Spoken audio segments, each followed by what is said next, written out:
السلام علیکم ورحمۃ اللہ وبرکاتہ۔ بسم اللہ الرحمن الرحیم۔ عن ابی امامۃ الباہلی رضی اللہ عنہ قال قال رسول اللہ صلی اللہ علیہ وسلم انا زعیم ببیت فی ربض الجنہ لمن ترک المراء وان کان محقا وببیت فی وسط الجنہ لمن ترک الکذب وان کان مازحا وببیت فی اعلی الجنہ لمن حسن خلقہ۔ رواہ ابو داود باسناد صحیح۔ حضرت ابو امامہ باہلی رضی اللہ تعالیٰ روایت کرتے ہیں کہ رسول اللہ صلی اللہ علیہ وسلم نے ارشاد فرمایا، میں گارنٹی لیتا ہوں جنت کے ایک کنارے میں، ایک کونے میں ایک گھر دلوانے کی اس شخص کے لیے جو حق پر ہونے کے باوجود بھی جھگڑا چھوڑ دے۔ جھگڑا اتنی ناپسندیدہ بات ہے کہ اللہ تعالیٰ اور اللہ کے رسول علیہ السلام جھگڑا کرنے پر سخت ناراض ہوتے ہیں۔ پھر کبھی ایسا ہوتا ہے کہ آدمی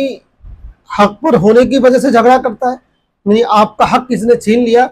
جس کی وجہ سے آپ جھگڑا کر رہے ہیں، تو اس کی اجازت تو ہے، لیکن پھر بھی جھگڑا پسندیدہ نہیں ہے۔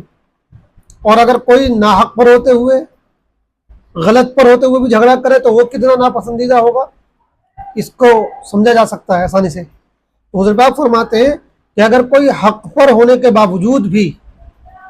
جھگڑا نہ کرے، جھگڑا چھوڑ دے، وہ کہے کہ کون جھگڑے کے چکر میں پڑے، جھگڑا تو اللہ اور اس کے رسول کو پسند نہیں ہے، میں اللہ تعالیٰ سے آخرت میں بدلہ لے لوں گا، لہٰذا میں اپنا حق چھوڑ دیتا ہوں، اپنے حق سے میں دستبردار ہو جاتا ہوں۔ تو آخرت کے لیے، اللہ اور اللہ کے رسول کی خوشی کے لیے اگر کوئی حق پر ہونے کے باوجود جھگڑا نہیں کرتا ہے، جھگڑے سے پرہیز کرتا ہے، جھگڑا چھوڑ دیتا ہے اور آخرت میں ثواب کی امید رکھتا ہے، حضور پاک علیہ السلام فرماتے ہیں کہ میں جنت کے کنارے پر اس کو ایک گھر دلواؤں گا، یہ میری گارنٹی ہے۔ تو گارنٹر حضور پاک علیہ السلام ہے، ضامن، ضمانت لینے والے حضور پاک علیہ السلام ہے، ظاہر بات ہے کہ اس کے یقینی ہونے میں کوئی شبہ ہی نہیں ہو سکتا ہے۔ تو ایک تو گارنٹی آپ نے یہ لی، دوسری گارنٹی آپ نے لی کہ میں جنت کے درمیانی حصے میں ایک گھر دلوانے کی گارنٹی لیتا ہوں اس شخص کو جو جھوٹ بولنا چھوڑ دے، چاہے مذاق میں ہی کیوں نہ ہو، ایسا جھوٹ جس سے دوسرے کو تکلیف ہو، جس سے دوسرے کے ساتھ خیانت ہو، جس سے دوسرے کا حق مارا جائے، ایسا جھوٹ تو بہت بڑا پاپ ہے ہی، لیکن مذاق میں جھوٹ بولنا بھی پاپ ہے، جس سے بظاہر کسی کا کوئی نقصان نہیں ہو رہا ہے، کسی کی کوئی دل آزاری نہیں ہو رہی ہے، کسی کا کوئی حق نہیں مارا جا رہا ہے، لیکن پھر بھی جھوٹ تو جھوٹ ہے۔ حضور پاک فرماتے ہیں کہ جو مذاق میں بھی جھوٹ بولنا چھوڑ دے تو میں اس کو جنت کے درمیانی حصے میں ایک گھر دلوانے کی گارنٹی لیتا ہوں۔ اور تیسری گارنٹی آپ نے یہ لی کہ میں جنت کے اعلیٰ ترین حصے میں، جنت کے اعلیٰ ترین حصے میں ایک گھر دلوانے کی گارنٹی لیتا ہوں اس شخص کے لیے لمن حسن خلقہ یا لمن حسن خلقہ، اس حدیث کو دونوں طرف پڑھ سکتے ہیں کہ جس کے اخلاق اچھے ہوں یا جو اپنے اخلاق اچھے کر لے، ایک ہی بات ہے، مطلب یہ کہ جس کے اخلاق اچھے ہوں، حضور پاک فرماتے ہیں کہ میں اس کو جنت کے اعلیٰ ترین حصے میں ایک گھر دلوانے کی گارنٹی لیتا ہوں۔ اب یہ دیکھیے تین گارنٹیاں لی گئی ہیں،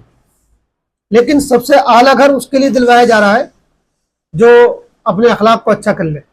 تو یہ ہے اچھے اخلاق کی اہمیت، یہ ہے اچھے اخلاق کی ویلیو۔ اور اچھے اخلاق صرف یہ نہیں ہے کہ کسی سے مسکرا کر مل لیا جائے، کسی سے جو ہے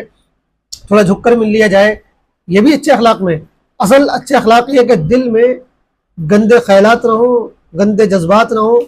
دل ہمارا بری چیزوں سے پاک ہو جائے۔ مثال کے طور پہ دل میں کفر و شرک نہ ہو، دل میں کسی دوسرے کے لیے غلط خیال نہ ہو، دل میں کنجوسی نہ ہو، دل میں کینہ اور بغض نہ ہو، حسد نہ ہو، یہ ہے اچھے اخلاق۔ اسی طرح دل میں اچھی چیزیں پائی جائیں، مثال کے طور پہ دوسروں کی خیرخواہی پائی جائے، دوسروں کے لیے ہمدردی پائی جائے، دوسروں کے لیے محبت پائی جائے، اسی طرح سخاوت کا جذبہ پایا جائے، اس طرح کی چیزیں جو ہے ان کو کہا جاتا ہے اچھے اخلاق۔ جب یہ دل میں اچھی چیزیں ہوتی ہیں تو انہی کا اظہار ہوتا ہے ہمارے عمل سے۔ جب دوسرے کے لیے محبت ہوتی ہے، دوسرے کے لیے ہمدردی ہوتی ہے تو انسان مسکرا کے ملتا ہے، مصافحہ کرتا ہے، دوسرے کو احترام دیتا ہے۔ تو یہ جو ظاہری چیزیں ہیں یہ دراصل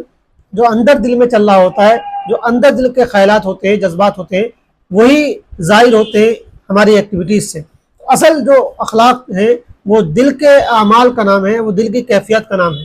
تو بہرحال یہ تین گارنٹیاں ہیں جو حضور پاک علیہ السلام لے رہے ہیں، اور اس میں سب سے اہم بات یہ ہے